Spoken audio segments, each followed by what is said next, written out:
جیسے کہ حدیث میں آتا ہے ما انزل اللہ من دائن الا انزل لہ دوان، اللہ تعالیٰ نے کوئی بیماری ایسی نہیں اتاری کہ جس کا علاج بھی نہ اتار دیا ہو۔ اور جیسے کہ ماں کی چھاتیوں میں بچے کی ولادت سے پہلے دودھ پیدا ہو جاتا ہے، اس کی غذا کا بندوبست پہلے ہو جاتا ہے، اسی طریقے سے اسرائیل کا جو فتنہ اٹھنے والا تھا اس کی سرکوبی کے لیے پاکستان وجود میں آیا ہے، اور آج وہ مرحلہ آ گیا ہے تاریخ کا ایک عظیم موڑ۔ آپ دیکھیں گے کہ بڑی مشابہت پیدا ہو گئی ہے۔ ایک طرف بظاہر امریکہ کی مرضی کے خلاف اسرائیلی وزیر اعظم نیتن یاہو وہ بڑا ایک غرور کا اور بڑے تکبر کا مظاہرہ کر رہا ہے، اور وہ پورا پیس پروسیس جس پر نہ معلوم کتنا وقت صرف ہوا تھا، کتنی محنتیں ہوئی تھیں، کتنے راؤنڈز آف ٹاکس ہوئے تھے، کبھی واشنگٹن میں ہوئے، کبھی اوسلو طرز کا کوئی معاہدہ ہوا ہے، کبھی پھر اور اس کے بعد پیشی ہوئی تھی میڈرڈ کے اندر بھی، لیکن وہ سارا پیس پروسیس جو ہے اس کی دھجیاں کر رہا ہے۔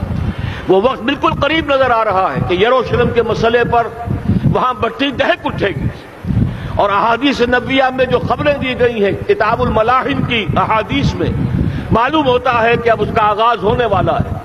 نیتن یاہو کو امریکہ کے خلاف جانے کا اصل میں حوصلہ کیوں بڑھ رہا ہے؟ اس لیے کہ اسے معلوم ہے کہ فرنگ کی رگیں جہاں پنجہ یہود میں ہے، چاہے کلنٹن ہو یا کلنٹن کا باپ ہو، یہودی لابی وہاں کی اتنی مضبوط ہے، کانگریس میں اور سینٹ میں ان کا اتنا اثر ہے کہ کوئی بھی وہاں شخص بڑے سے بڑا طاقتور اور بڑے سے بڑا اختیارات کا حامل اسرائیل کی مرضی کے خلاف نہیں جا سکتا۔ یہی معاملہ یہاں نظر آ رہا ہے۔ بظاہر تو ناراضگی کا اظہار ہوا ہے، لیکن یہ بات اب تو کھلتی چلی جا رہی ہے۔ حقیقت یہ ہے کہ یہود اور ہنود کا بڑا گہرا لنک قائم ہو چکا ہے، اور یہ بھٹیاں اب دونوں طرف دہکیں گی۔ میں اس سے پہلے بارہا کہہ چکا ہوں، ملت اسلامیہ تقریباً 150 کروڑ افراد پر مشتمل ہے، لیکن اس میں سے تقریباً 20 کروڑ عرب ہیں۔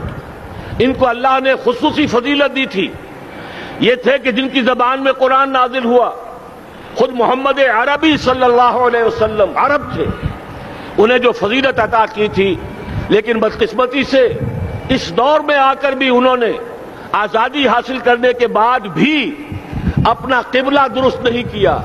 کسی نے ماسکو کی طرف رخ کیا، کسی نے واشنگٹن کا رخ کیا، اللہ اور اس کے رسول کی طرف رخ نہیں ہوا۔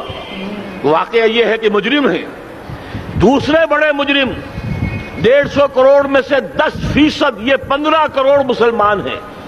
حالیہ جو سینسس ہمارا ہوا ہے اس کے بعد اندازہ ہو رہا ہے کہ یہاں کی آبادی 15 کروڑ ہو چکی ہے۔ 10% امت مسلمہ کا مسلمانان پاکستان ہے، اور یہ اس اعتبار سے کہ اسلام کے نام پر ملک بنا کر نصف صدی گزار چکے، لیکن یہاں پر اسلام کا بول بالا نہیں ہوا، کتاب و سنت کی بالادستی پر اعلان نہیں ہوا۔